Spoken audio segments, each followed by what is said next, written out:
I'm Jamie Heineman. You're watching Mythbusters.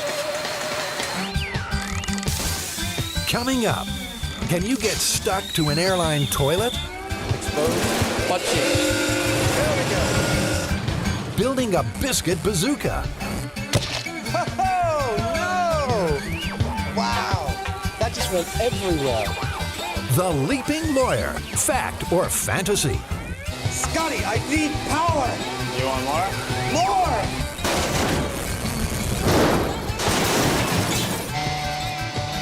Here on Mythbusters, we're not just going to retell the legends, we're going to put them to the test.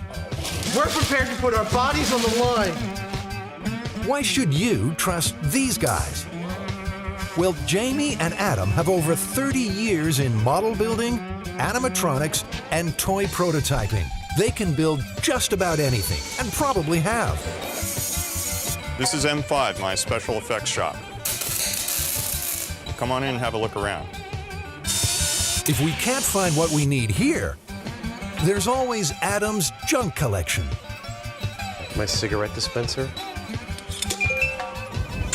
The guys are backed by experts in folklore, crime, medicine, and engineering. And they'll need every trick in the book. So where do we begin? What do we got? Let's go.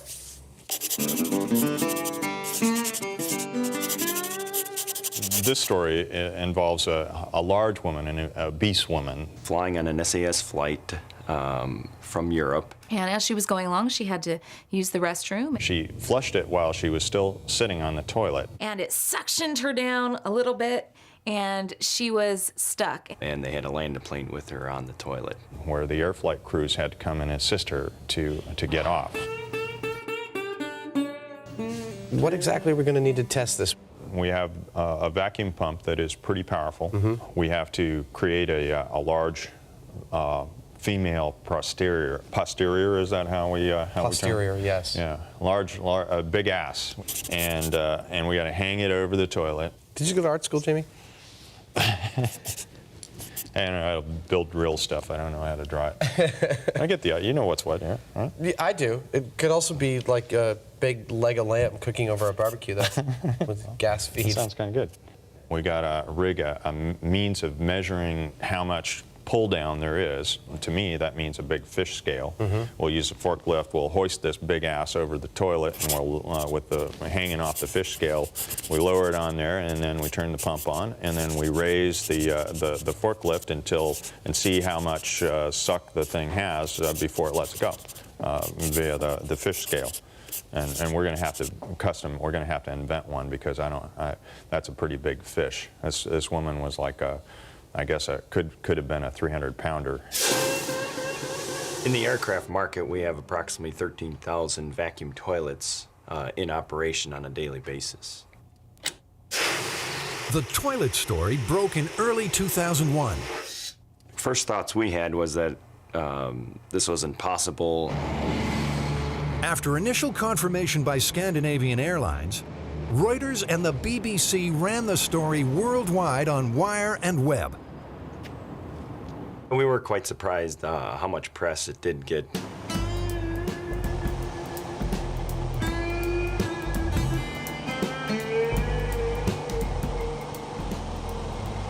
We're at Interface Aviation in Hollister, California. Oh my God. Interface Aviation is an aircraft recycling company that acquires aircraft parts from all over the world, and they end up here. I like this. This must be the stairway from a... Stairway 747? Oh, yeah. They've got 3.5 acres of used aircraft interiors. All the paneling, the bathrooms, all the food preparation. Good Lord. And the toilets. And the They've got toilets. Every kind of toilet that's ever been made for any kind of aircraft, or so it would seem to me. Yeah. Well, Wayne, you heard of this legend before this, right? Oh, everybody's heard of that. Do you remember what airline you heard it happened on? No. No. You guys, I know my toilets, but I don't know my legends. Okay. Fair enough. Interface carries two completely different human waste disposal units. Here's the old style. Oh, look at that. It's filled up with blue water, and you can use your own imagination what that water's made of after a while. Yeah.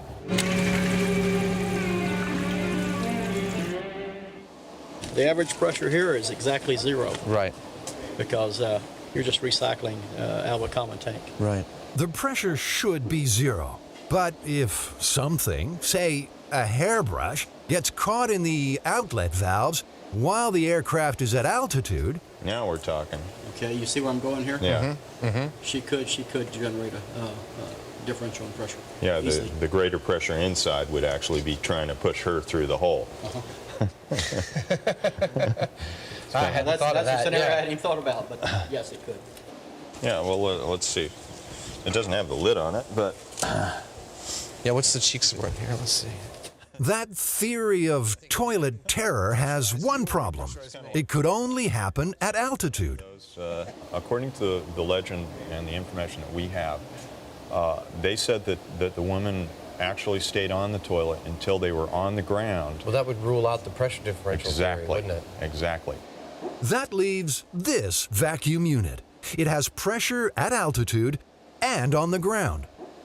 So, given the pressure down here, do you think you could get a lock between this and someone could actually get sucked down I on there? really wouldn't even want to venture a guess, but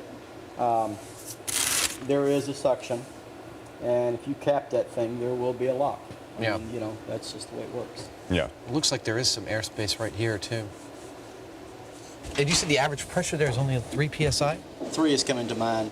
The vacuum toilet operates at 2 different pressures. On the ground, it operates at approximately 3 psi negative pressure, and at altitude, we operate at 8 psi negative pressure, and that pressure is produced by the differential between inside cabin air and the outside of the aircraft. This is the one. But at $9 grand, it doesn't come cheap. Ladies and gentlemen, please move in an orderly fashion towards the door of the plane, cross your hands over your chest, and slide down the inflatable slide towards the sharks. Thank you for flying. We hope you'll come back soon. Remember, most of our passengers get there alive. All right. One of the biggest problems that I see is that that we've got to mimic a woman's butt really well. It has to be nice and fleshy and soft. So we've got to decide on what kind of, it's going to be a rubber of some sort. Yeah. Well, I've thought of using this rubber that's used in a lot of sex toys because it's very fleshy. It's called hot melt vinyl.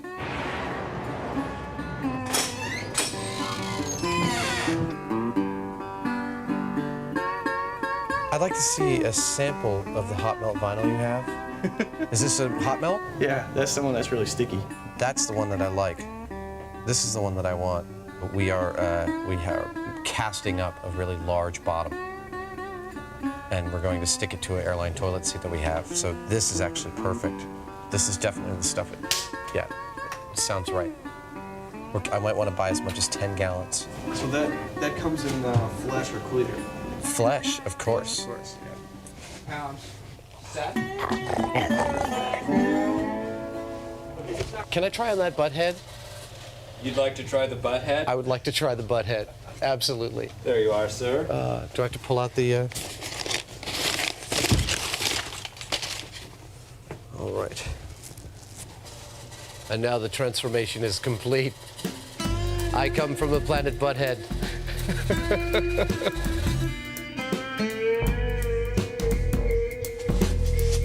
So how did you have this done? So that's actually Carrie's butt. No. Really? Except that we let her modify herself. Okay, I'm gonna take a shot. Try to hold it as still as possible from now on. We scanned her butt. It's probably the best shot that you'll ever see of your own butt.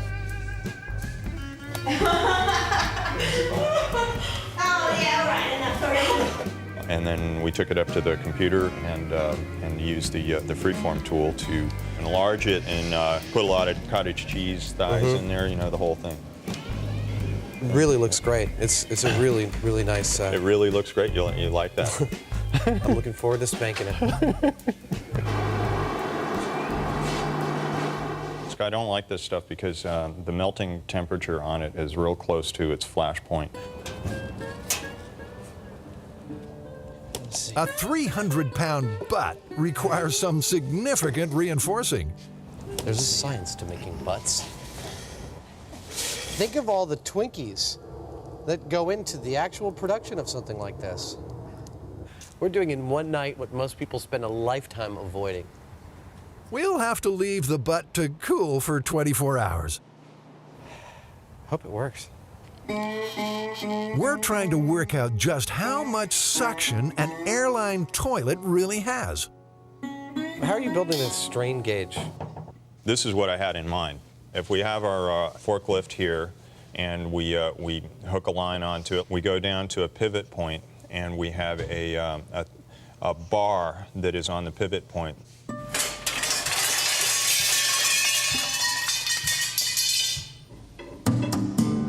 the bar is longer on this side than the other. We put barbell weights over here. We have another pivot point here that goes down to the butt. And there is our strain gauge. Jamie's brilliantly improvised one of the oldest measuring devices on Earth, a set of scales. You feel pretty clever?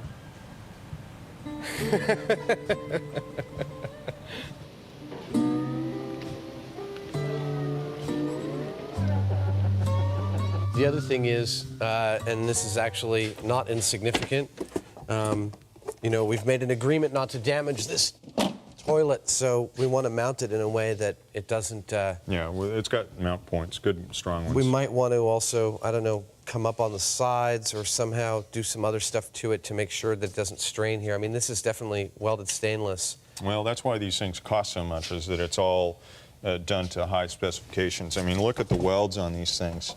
It's a perfect little... Oh my God, that's beautiful. When we've finished admiring it, we better get on with finding something to make it suck. I've got one of those things that I believe pushes pneumatics around in the stores when you put you want to get change in a big department store. You know, those really? little... You got one of those? Yeah. The vacuum? Oh, that's cool. Our pump generates just 3 psi. That's 3 pounds per square inch of exposed butt. What is this? This is about 13 inches by 15 inches. So 150 times, what did we say, 3 psi? Let's say 3 psi, 450. That's 450 pounds. Pounds of pull. Yeah. So if we had a perfect seal on this with a rubber gasket and everything, it would take 450 pounds to remove it just from a 3 psi. And you could see how a woman wouldn't be able to get off. Absolutely, yeah. She'd have one big hickey. Big butt hickey. That's going to be hard to explain. Things are coming together at last. That's okay. I think it actually came out pretty nice. Yeah, I'm not displeased. Before the experiment can begin, we have to balance the butt. Jamie's using a 4-to-1 ratio, 300 pounds of butt balanced against 75 on the pivot arm.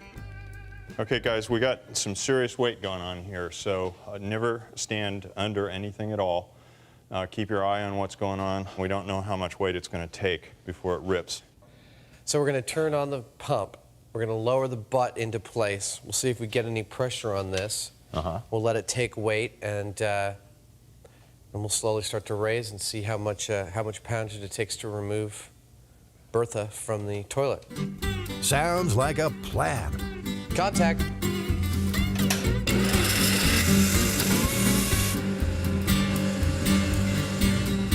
If the butt creates a seal, we should see a jump in vacuum pressure.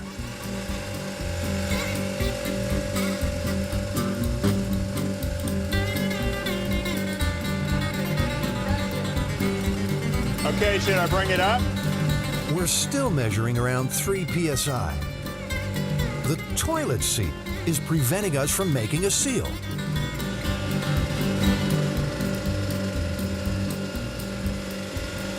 I think it's much more plausible that she sat down without putting that seat down. Okay, that's easy to test.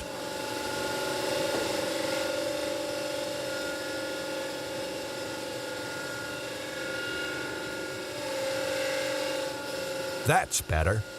That's a seal, but it's not taking that much pressure. We'll pull the plug and see if we can rethink this.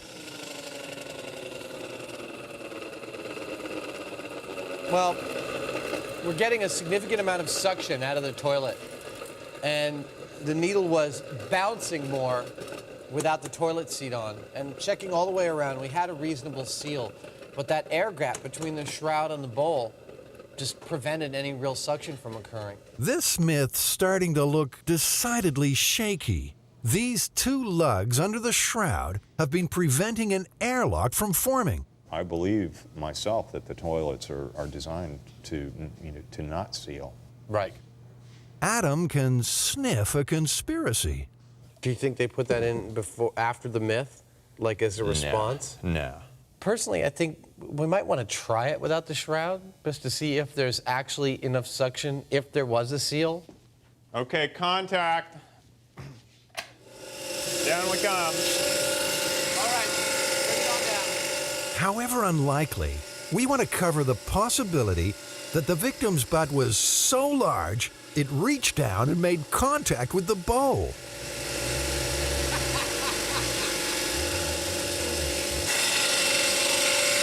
That's as good a seal as we get. Okay, Terry, lower the weight.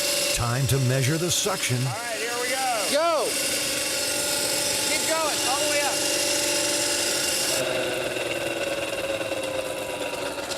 There was this whole butt cheek right here. This whole butt cheek was distended about another 3 inches down. The whole butt was deformed. She's got a hell of a hickey. We got a really good seal on the butt crack in that last one. There was a little bit of that it didn't want to give at first when you lifted, but it didn't take very much. Yeah, I saw what I was watching what the measurement on this was. The toilet was generating 450 pounds of suction, but the scale shows it would take a fraction of that to break the seal. 75 pounds. Yeah.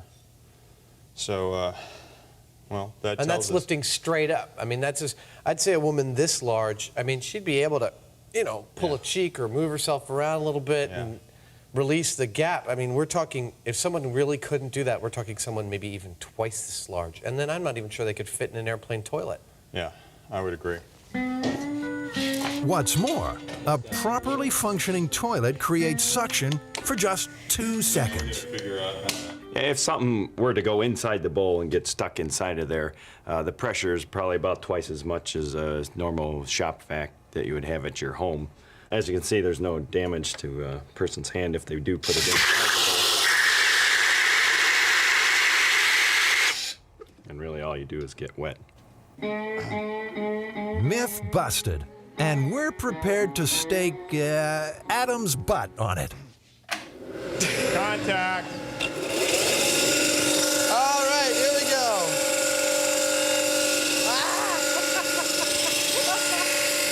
Whoa! All right. That's actually comfortable. I mean, it's a nice cool breeze. So, are you ready to try it, the real deal? Sure. All right.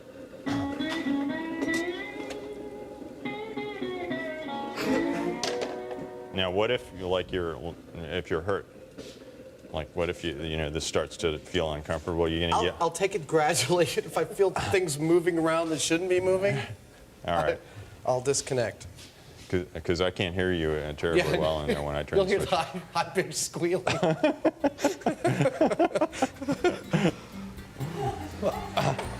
All right, contact. All right.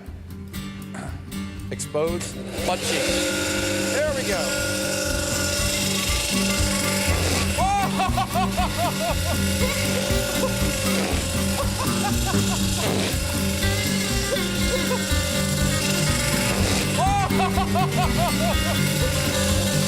All right. Holy shit. All right, that's significant.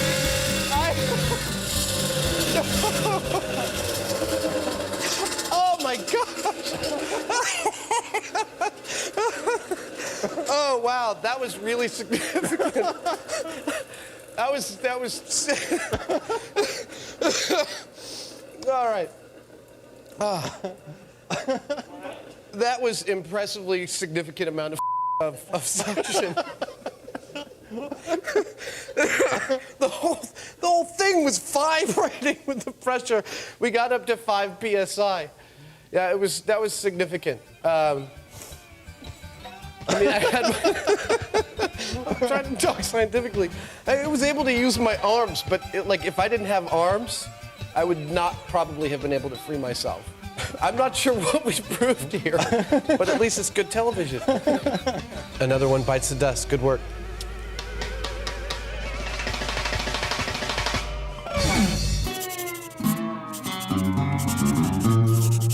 This next legend involves, is called the biscuit bullet, and it's actually pretty funny. The way I heard it, the sister of a friend went to the supermarket. And it was on a very hot day, and she hears this loud explosion behind her. And when she heard the pop and felt this sticky mass in the back of her head, she thought she'd been shot. And so she better just kind of hold still and try and hold her brains from falling out of her head until the paramedics get there. And when the paramedics pry the woman's fingers off the back of her head, they find that she's hanging on to this mass of raw biscuit dough. So what do you think we're going to need for this experiment? Well, we're going to need some biscuit dough of a bunch of these canisters of different sizes or different types and brands. So we've got to get a car. We can use my car to do this. I would think that we'd want to duplicate the car's interior temperature by, say, pointing heaters into the windows. Can we build a fire under your car? Do you mind? Yeah, absolutely. That's no problem at all. We would want to get the temperature stable in the car and then move the biscuits right in and start the timer and see how long it takes them to go off. All right, so you want to go to the grocery store and pick up a selection of these, and I'll pull in my car and the heaters and start preparing stuff? Sure. Step 1 in our recipe, getting the dough. I'm guessing that the different mixes, like you got your flaky biscuits and you got your, super duper buttermilk whatevers, there are going to be some differences in those things. That maybe that there's, a certain amount of baking soda in one as opposed to another that would make it more prone to, building that high pressure. The tins are meant to be refrigerated, so we'll keep them in a cooler until the experiment begins.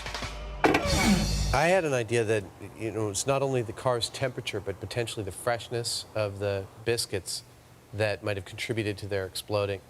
To that end, we've had this one out for 10 days. And we'll put that in our, as one of our control groups to see if it explodes faster. Step 2, mounting the tins in the car. I was thinking just in terms of being able to get a reasonable spread, maybe a rack of 6. Maybe for fun we should make a thing like, a holster. A holster like shotgun shells, like you're nobody moves, nobody gets hurt. Right, wearing it under your vest when going through airport security.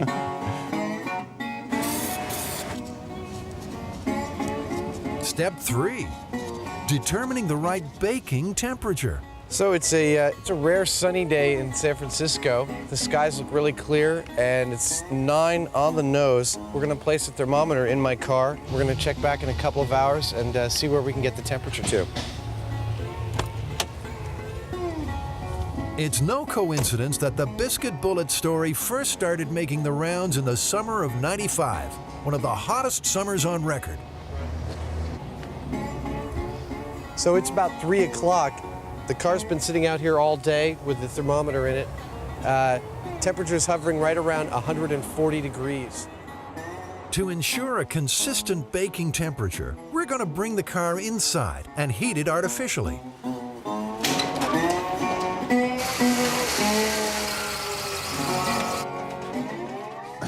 So Adam, let's load this thing. Okay. I'm hoping we see a pretty significant change in the heat kind of fast. Well, it ought to. These are radiant heaters, so, it's, this is like the pure form of what the sun gives as far as just what actually heats it up. So, do you have the thermometer? I'll get the timer. We're up to 105.8. It's looking good. Maybe another 15 or 20 minutes. It's going to be hot in there. I don't know if you want to sit in the car, you know, wait for the biscuit dough, you know, or if I sit in the car, you know, maybe we take turns. All right. I think from about a foot away, you know, it's totally safe for us to, you know, be able to be the subjects in the car. I wouldn't load my shorts full of these things in a hot car. That's a scary thought. Remember that one about CDs melting in the heat? It might still work. It's not a myth. It's starting to smell really strong of like almost burning plastic in there, so I don't think either of us should sit in there. I made up a rack just to put the head in. All right? You mean you don't want to get hot is what you're saying? You can go climb in there, but it's pretty stinky. You can suffocate. 120 degrees. Time to get baking. Are you ready? Yeah. Okay. Leading brand flaky. Leading brand buttermilk. Competitor flaky. Competitor buttermilk. Unrefrigerated. Small tin. And the clock is ticking. I'll say within 8 minutes. 2 hours, maybe 3. Really? Yeah. Do I lose if I go over, or if it's closer to 8 minutes than 2 hours? So we're saying 8 minutes or 120 minutes? Yeah. All right. I'll put $1 down on that. Put it on the card. All right. Now we wait? Now we wait. All right. Can we see any physical change in them? No, I don't see any change in them. Your dashboard's starting to melt, though. I've been working in this area for about 30 years. I've never heard of this type of thing happening, but as you think about it, you've got the potential there. Because if you have enough heat, the pressure that's created by the gas inside can cause that container to pop. Do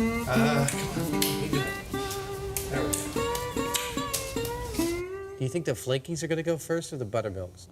The small one's going to go first because it has less mass. It's going to take at least probably a half an hour for the interior of those things to show hardly any change in temperature, much less enough to work through. Yeah, I mean it's too much mass. It's still going to be way less than 120 minutes. We'll find out. The leavening agent is sodium bicarbonate, and it is reacting with an acid to produce carbon dioxide, CO2. If it is not released, you're going to create pressure in that container to the point where, as the reaction continues, that container can burst. Whoa! Jamie, What? you know what happened? What? It jumped out of the rack. That's the small Oh. can that was in the rack. It jumped out of the rack and into my cup holder. I'll be darned. And so where was our clock? Where were we at? We were at like 58 minutes on the nose. So you won the bet then? Yeah, in fact, I did. I'd like So to you won remove the that bet. one before it bakes dough into my cup holder. Although I was right about which one was going to go first. You were absolutely right.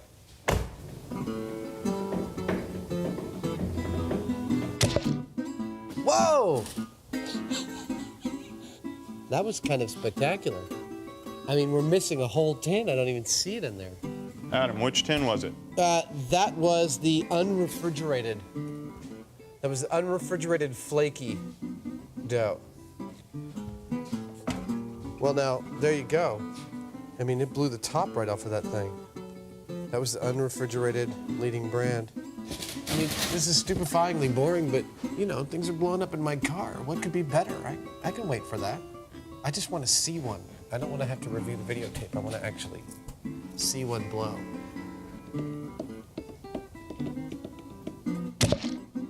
Whoa! It's 137 degrees right now. Well, that seems to be the butter zone. I mean, everything's happened above 133 degrees. That was the competitor's dough. It's not proving to be any more or less explosive than the leading brand. We should do this in Vegas, and then we can say, I went to Vegas and I blew some dough.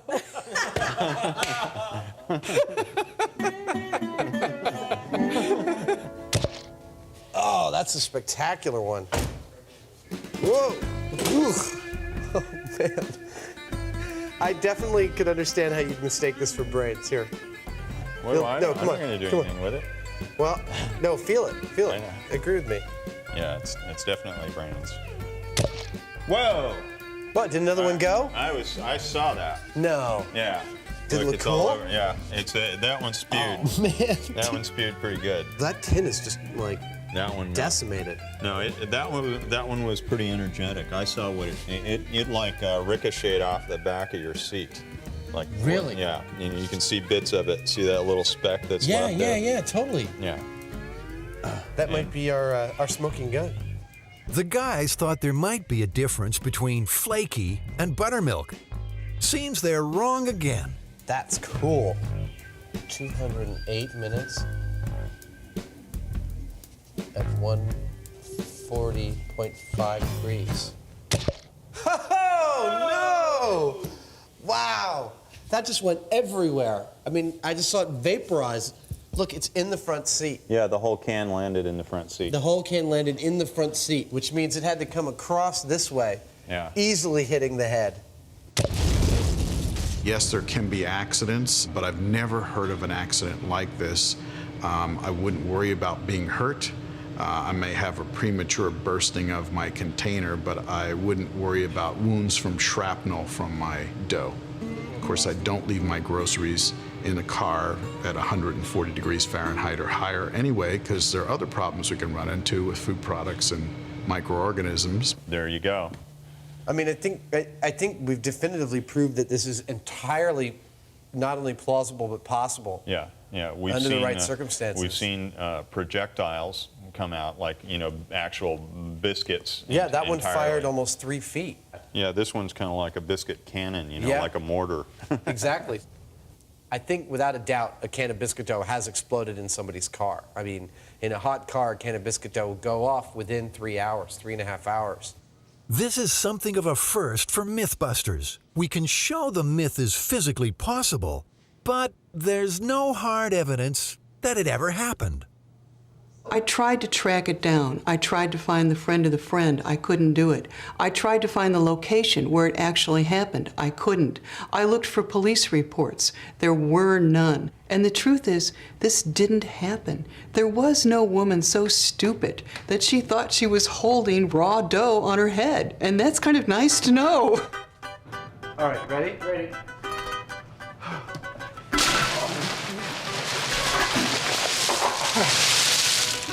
Okay. You're watching Mythbusters.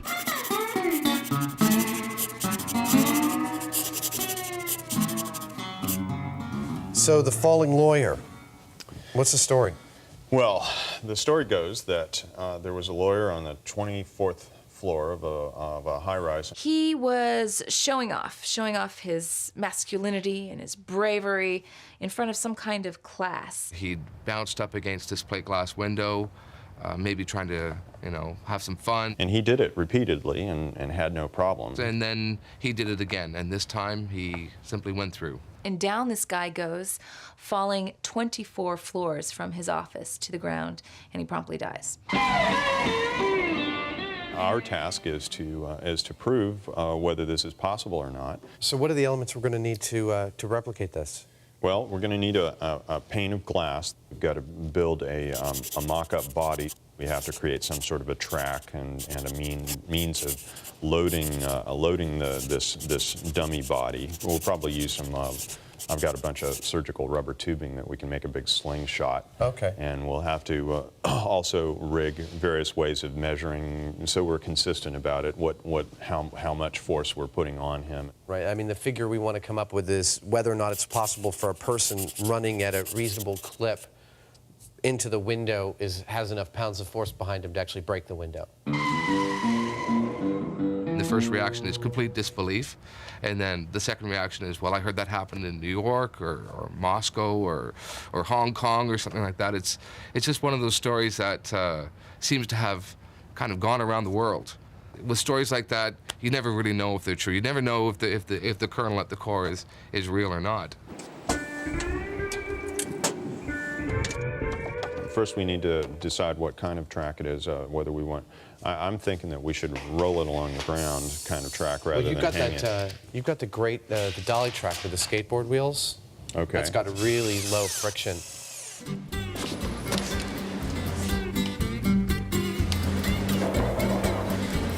I've only broken one bone in my body. My neck. So, how to build a lawyer?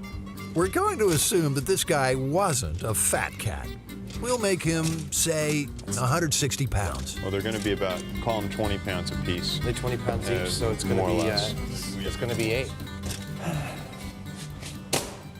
Now I'm about to weld a steel frame that'll hold up the sandbags to distribute their mass roughly like a person's body. These wooden blocks will stop our lawyer from falling backwards when he accelerates, but he'll be free to fall when the cart stops at the end of the track. Hey. On to the next task, finding the right pane of glass. Something that would be suitable for the 24th floor of a skyscraper. It's normally a thickness, which is greater than the thickness that you see in house glass. You're talking about 6 millimeter or 10 millimeter. At 3/4 of an inch, this 4-foot by 8-foot pane seems to be the standard size. So we successfully have a piece of glass for the falling lawyer. Thanks. I think I'll build the frame out of just plywood, and we'll seal it up with some caulk, just like you would in an aquarium. And we may want to we'll put the tempered glass in the front. Look at that. Ready?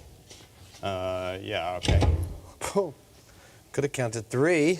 Glass comes in sealed units, and they're set into recesses in frames, so that they're supported around the total perimeter usually.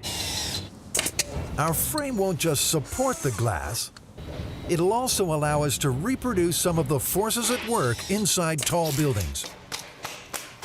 And then we also have to think of things like, if there's pressure in the building, or that would either tend to, make things different. Unfortunately, the myth doesn't describe the weather on the day in question. So we're going to assume that it was calm. But even then, air pressure is at work. Inside of a building, there's a lot of things happening. There's mechanical equipment which is exhausting air, and there's mechanical equipment which is pushing air into the building. And if you don't get the same amount of air going out as you're pushing in, then you start to build up pressures within the building. This stack effect is just 1.47 pounds per square inch. But we think that's going to be crucial. Because the glass has, it's like 4,600 square inches, the amount of force, there's not much of a... Yeah, well, you wouldn't think so, but it's a funny thing about pressures like that. When you're thinking in terms of PSIs and so on, it adds up. Even a very small fraction of a PSI times 4,600 starts to get into, 1,000 pounds. Oh, right, across the whole face of the glass. Yeah. So it could have played a significant factor in the windows breaking on that particular day. 4,600 pounds of pressure is definitely something we want to factor in. So that means that our frame, that the window's going in, actually has to be a like chamber. A pressure chamber. Right. Oh, okay. Right. We'll seal it off in the back, and we'll hook a vacuum or a pressure pump up to it. Jamie doesn't have a pump large enough to increase the air pressure in the shop. Instead, he'll reproduce the stack effect by sucking air out of the chamber. What I think we should do with this thing is, because there is so much pressure here and we don't know what we're doing, we don't want to explode the glass. I figure we'll just roll it over the orifice, and just kind of watch the needle. And, we can either mess with the valve or not, but that way, if we seal it off and we turn this thing on, even if we have the valve, bust the whole thing. Yeah. So this way, we'll be leaving ourselves an opening. Go ahead. I can see the flex bowing. This pump is too powerful. It's threatening to rip the plexiglass out of the chamber. And our vacuum gauge isn't sensitive enough.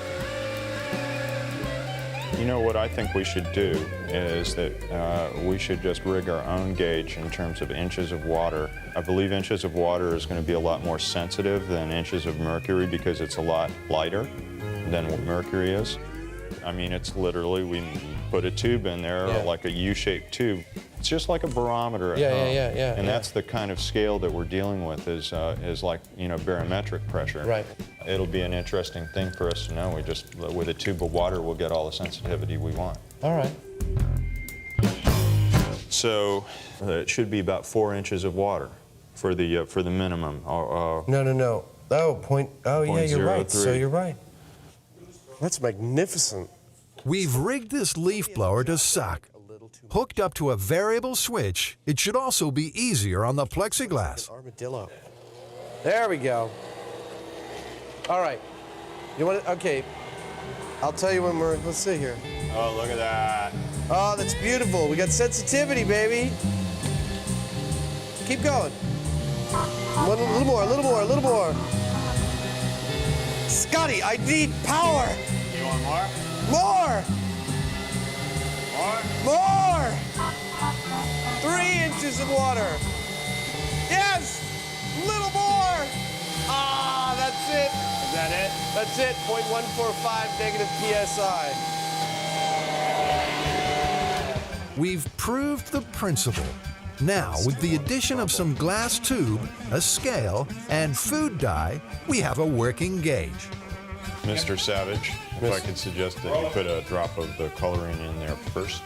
No, I was thinking I'd put it in after and then I'd go and mix it up. Thought that would be kind of cool. Ah, okay. With the stack effect problem solved, it's time to rig the slingshot.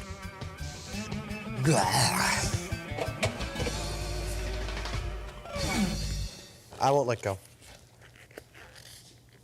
Oh, man. So, it's like, you know, it'll develop some velocity. that's really satisfying and kind of dangerous. And we'll rig our slingshot somehow on, you know, we can tie to the side of the shop or something like that. So I was thinking to figure out his velocity, to figure out how fast he's traveling, we don't have a radar gun or anything like that. I was thinking we could take some flats and actually grid them. Okay. And then shoot from the side with one of the cameras, which give us, you know, 25 frames per second. And then we can, you know, slow-mo through the tape. We can frame by frame through the tape and see exactly how fast that he's traveling. Finally, everything's in place. 3 yards, that's my bet. I'll guess that it's going to go 5 yards. 5 yards? This would be cool if I could see.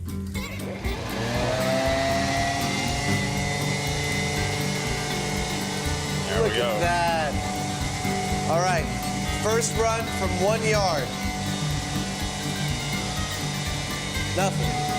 3 yards. Here's my $5 going to hell. Penalty, 5 yards.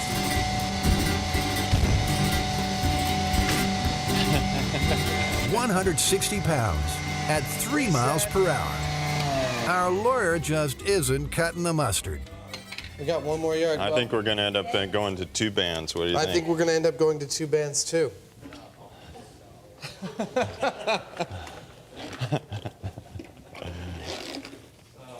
We ready? Ready? All right. 2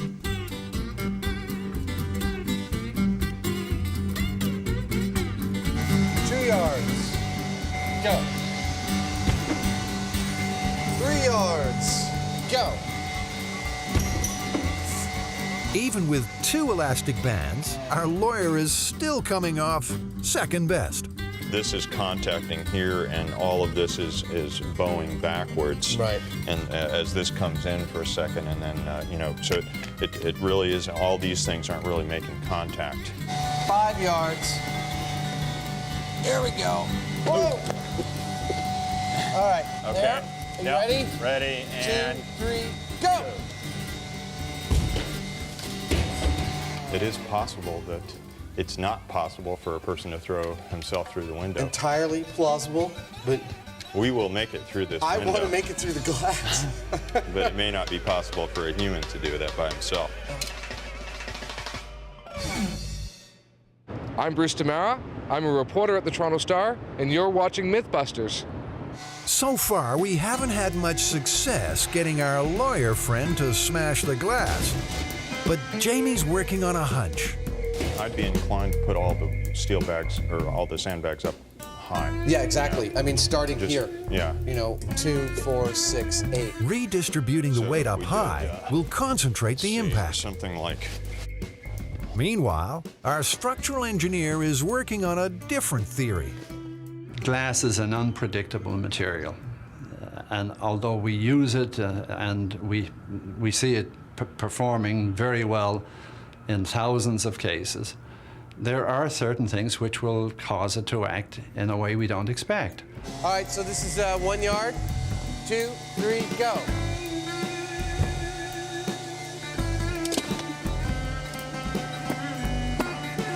Just getting a hammer.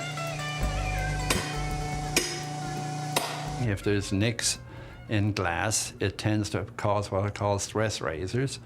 And so you can break the glass with less force than you would a piece of glass that isn't nicked. 2 yards. 1, 2, 3, go. That seems better.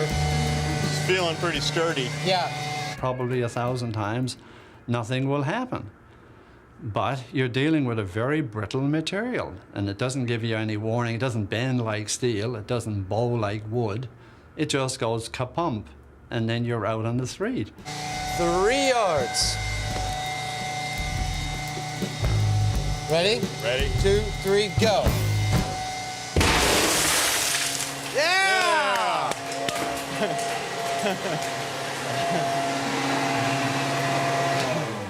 That was spectacular. It worked. It did, from 3 yards. I won myself $5. Wow. Yeah, the distribution of mass made a huge difference. Yeah. Listen to it. It's like Rice Krispies. That speed seems, you know, we'll look at it on camera, but that didn't look too fast to run at all. Yeah, That it wasn't looked excessive. very reasonable. And 160 pounds up on the torso Yeah. into a window with negative pressure. Nice. Yeah, that's not that far at all.